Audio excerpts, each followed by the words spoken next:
김문수 집권하면은 폭망할 인물들, 홍준표, 한덕수 그리고 또 많죠. 지금 이재명이 마치 집권할 것처럼 그런 분위기가 조성됐을 때 대거 이재명 쪽으로 막 넘어갔죠. 우파 진영에서 뭐 평론가들, 뭐 조갑재, 정규재, 그리고 뭐 왔다 갔다 했던 윤여준 넘어갔고 심지어 뭐 안동의 건호월 의원 뭐를 비롯해서 뭐 김상옥이나 이런 사람들은 애초에 갈 사람들이고 뭐 허나 이런 사람들도 많이 넘어갔습니다. 그런데 만약에 이게 지금 상황이 바뀌면서 김문수 후보가 집권을 하게 되면 이 사람들은 도대체 어떻게 될까요? 폭망하겠죠. 뭐 자리 하나 노리고 그쪽으로 갔는데 폭망을 할 겁니다. 물론 가장 폭망하는 사람은 이재명이고 이재명과 그 수하들. 이재명은 이 불소추 특권이 이제 없으면 떨어지면 없죠. 없으면은 차례대로 갑니다. 모든 게 다 자격 박탈 당하고 당장 선거법 대법원 확정 판결이 났으니까 형량만 정하면은 다 날아갑니다.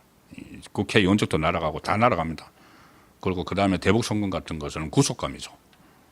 집권을 김문수 후보가 집권을 하면은 가장 먼저 날아가는 쪽은 이재명인데 우파 진영 안에서도 이 사람들은 과연 이렇게 했는데 김문수 후보가 집권하면 어떻게 될까 생각되는 사람들이 여럿 있습니다. 조금 전에 말씀드렸다시피 토항에서 이재명 품에 안긴 사람들도 있지만 자 한덕수 제가 여러 차례 말씀을 드렸는데 오늘 사전투표를 어디서 했냐면은 종로구 사직동 주민센터에서 했는데 6시 10분에 새벽 6시 10분에 했는데 어제만 해도 페이스북에 김문수 국민의힘 후보자를 지지하는 마음으로 투표하겠다 그렇게 했지만 지금 슬그머니 가서 투표를 했습니다. 공지도 안 하고 만약에 본인이 정말 김문수 후보를 돕겠다는 생각이 있으면은 기자들에게 공지를 하면 기자들이 다 오죠. 그러면 투표를 마치고 나서 뭐 박근혜 전 대통령처럼 많은 분이 투표를 하기 바란다. 이제 투표소 안에서는 뭐 정치 발언을 못 하니까 투표를 하기 바란다 하고 이제 나와서 충분히 더 설명을 할 수가 있죠. 왜 김문수 후보가 집권을 해야 되는지.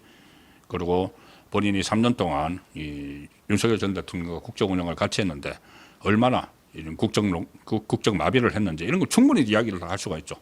그런데 그러지 않고 슬그머니 와서 투표하고 슬그머니 가버렸습니다. 자, 그런데 기자들이 없는 아침에 새벽에 투표소를 찾은 뒤 별말 없이 현장을 떠났고 이 투표를 했다는 사실도 동행을 했던 한독서 동행을 했던 그 사람이 투표 사진을 언론에 배포하면서 뒤늦게 알려졌다.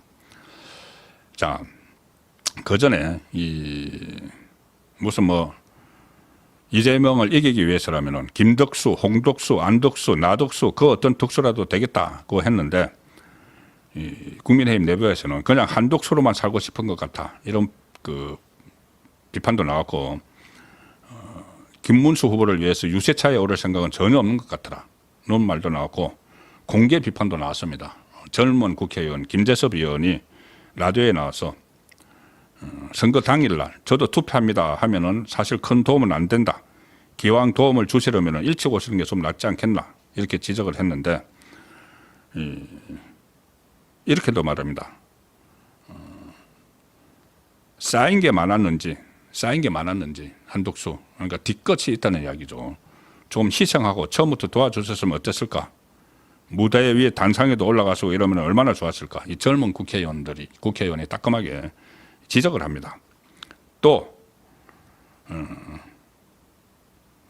한덕수 전 총리가 침묵을 깨고 어제 페이스북에 글을 올렸죠. 글을 올리면서 김문수를 지원을 하겠다고 하면서 이런 썼습니다. 정치 보복은 없다고 아무리 약속해봤자 공허하게 들린다.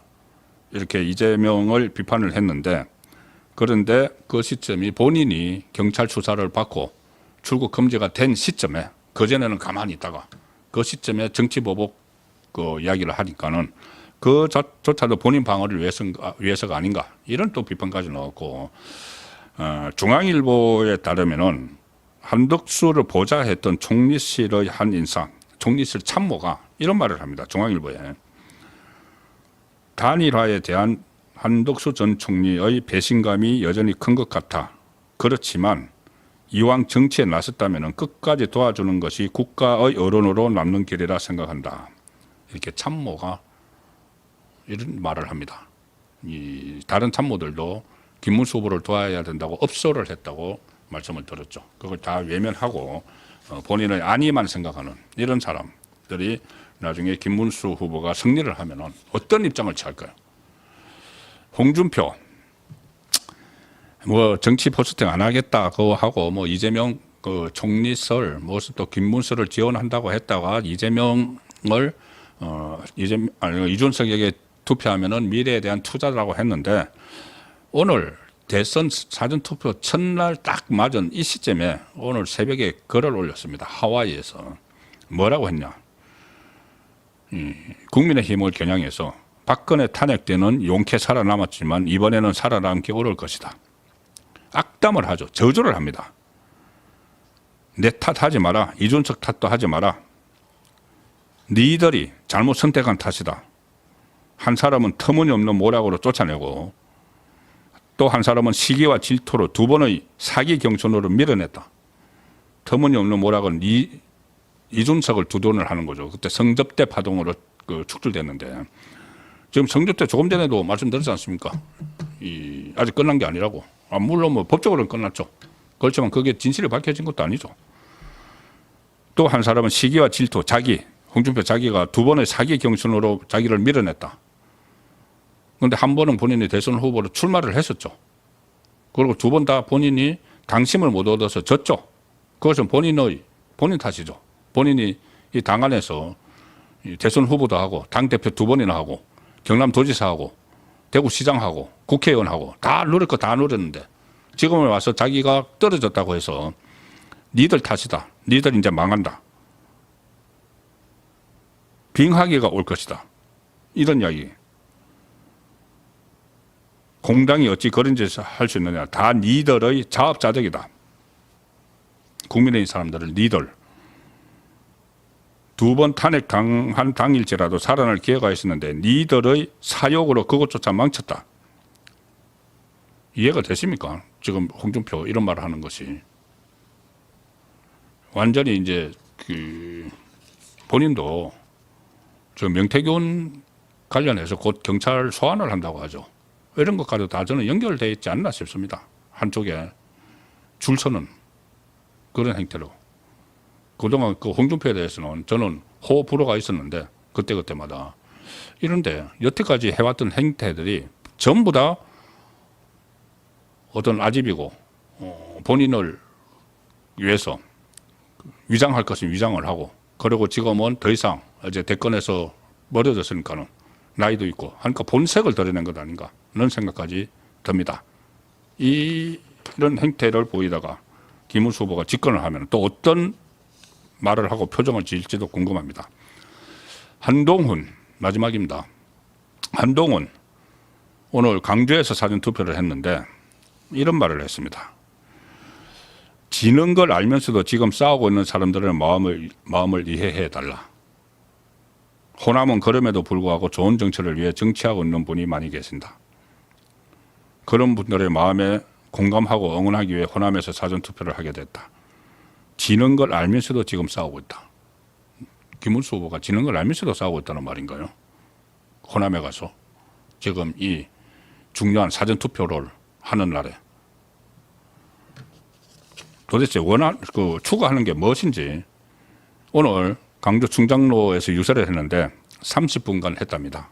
그런데 김문수 언급은 단 한 차례도 없었다. 대통령 후보는 언급하지 않고 자기 할 이야기만 다 했다는 겁니다. 그리고 또 이런 말을 했습니다. 경선 때 그때 돈을 모금했죠. 30억 원 모금을 했는데 17억 3천만 원은 쓰고 12억 7천만 원은 당에 기탁을 했는데 호남 험지 정치를 위해 써달라면서 당에 기탁을 했다. 당은 호남의 정치 발전을 위해 그 돈을 써달라고 요구했다. 그런데 김문수 후보에 대한 언급은 하지 않았다. 이건 뭡니까? 그래서 이런 상황들을 보면은 지금 결국은 대선 패배를 지금 뭐 지는 걸 알면서도 지금 싸우고 있는 사람들을 마음을 이해해달라. 자기가 이제 강주에 가서 그렇게 이야기하니까 대선 패배를 전제로 해서 전국적인 자기 정치를 해서 당권을 잡겠다는 그것을 지금 노골적으로 이야기를 하고 있는 것이죠.